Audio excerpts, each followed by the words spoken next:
ಯೋಂತಃ ಪ್ರವಿಶ್ಯ ಮಮ ವಾಚಮಿಮಾಂ ಪ್ರಸುಪ್ತಾಂ ಸಂಜೀವಯತ್ಯಖಿಲಶಕ್ತಿಧರಸ್ವಧಾಮ್ನಾ ಅನ್ಯಾಂಶ್ಚ ಹಸ್ತಚರಣಶ್ರವಣತ್ವಗಾದೀನ್ ಪ್ರಾಣಾನ್ನಮೋ ಭಗವತೆ ಪುರುಷಾಯ ತುಭ್ಯಂ. ಪೂಜ್ಯಾಯ ರಾಘವೇಂದ್ರಾಯ ಸತ್ಯಧರ್ಮರತಾಯ ಚ ಭಜತಾಂ ಕಲ್ಪವೃಕ್ಷಾಯ ನಮತಾಂ ಕಾಮಧೇನವೇ. ತಪಸ್ವಾಧ್ಯಾಯ ಶುಶ್ರೂಷಾ ಕೃಷ್ಣಪೂಜಾರತಂ ಮುನಿಂ ವಿಶ್ವೇಶಮಿಷ್ಟದಂ ವಂದೇ ಪರಿವ್ರಾಟ್ ಚಕ್ರವರ್ತಿನಂ. ಶ್ರೀ ಗುರುಭ್ಯೋ ನಮಃ. ಹರಿ ಓಂ. ರಾಯರ ಮಹಿಮೆಗಳನ್ನು ನಿರೂಪಣೆ ಮಾಡತಕ್ಕಂತಹ ರಾಯರ ಸಹಸ್ರ ನಾಮಾವಳಿಯಲ್ಲಿ ಅನೇಕ ನಾಮಗಳ ಚಿಂತನೆಯನ್ನು ನಾವು ಮಾಡಿದ್ದೇವೆ. ಇನ್ನೊಂದು ರಾಘವೇಂದ್ರ ತೀರ್ಥರ ಮಹಿಮೆಯನ್ನು ತಿಳಿಸ್ತಕ್ಕಂತಹ ಒಂದು ನಾಮ ಓಂ ನಿರ್ಮಲಾತ್ಮನೇ ನಮಃ. ರಾಯರು ಹೆಂಗಿದ್ದಾರೆ? ನಾವು ನೀವು ಇವತ್ತಿನ ದಿನ ಇದ್ದೇವೆ ಜೀವನದಲ್ಲಿ. ಹೆಂಗಿದ್ದೇವೆ ಅಂತ ಹೇಳಿದರೆ, ನಮ್ಮ ಮನಸ್ಸೇನಿದೆ ನೋಡಿ, ಸದಾಕಾಲ ಕೆಟ್ಟ ವಿಚಾರಗಳಿಂದಲೇ ತುಂಬಿಕೊಂಡು ಬಿಟ್ಟಿದೆ.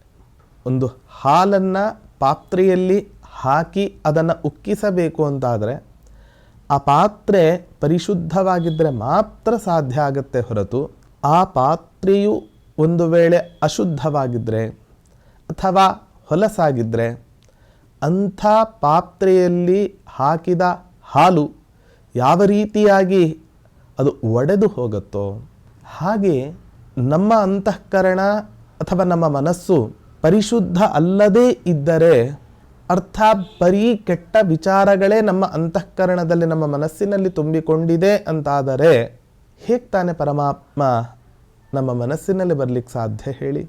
ಹಾಗಾಗಿ ಭಗವಂತನ ಪರಿಪೂರ್ಣವಾದ ಒಂದು ದಿವ್ಯ ಸನ್ನಿಧಾನ ನಮ್ಮಲ್ಲಿ ಉಂಟಾಗಬೇಕು ಅಂತಾದರೆ, ಭಗವಂತನ ಶಕ್ತಿ ನಮ್ಮಲ್ಲಿ ಜಾಗೃತ ಆಗಬೇಕು ಅಂತಾದರೆ ಅವಶ್ಯವಾಗಿ ನಮ್ಮ ಮನಸ್ಸನ್ನು ನಾವು ಕಲ್ಮಶದಿಂದ ಕಶ್ಮಲದಿಂದ ಆದಷ್ಟು ದೂರ ಇರುವಂತೆ ನಾವು ನೋಡಿಕೊಳ್ಳಬೇಕು.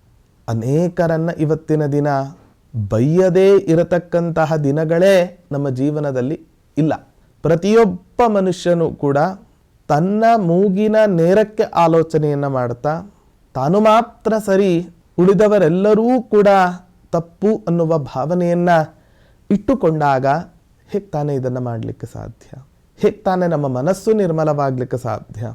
ಮನಸ್ಸು ನಿರ್ಮಲ ಆಗಬೇಕು ಅಂತಾದರೆ ಈ ಕಾಮಕ್ರೋಧಾದಿ ಅರಿಷಡ್ವರ್ಗಗಳನ್ನು ಎಷ್ಟೆಷ್ಟು ಸಾಧ್ಯವೋ ಅಷ್ಟಷ್ಟು ದೂರ ಸರಿಸಬೇಕು. ನಮ್ಮ ಅಸೂಯೆಯನ್ನು ಪಡದೇ ಇರೋದು, ಸಿಟ್ಟು ಮಾಡಿಕೊಳ್ಳದೇ ಇರತಕ್ಕಂತಹದ್ದು, ಕಾಮ ಏಷ ಕ್ರೋಧ ಏಷಃ ರಜೋಗುಣ ಸಮುದ್ಭವ ಅಂತ ಕೃಷ್ಣ ಪರಮಾತ್ಮ ಹೇಳಿದಂತೆ ಮನುಷ್ಯನನ್ನ ಜೀವನದಲ್ಲಿ ಹಾಳು ಮಾಡಲಿಕ್ಕೆ ಇರತಕ್ಕಂತಹ ಪದಾರ್ಥಗಳು ಇವು.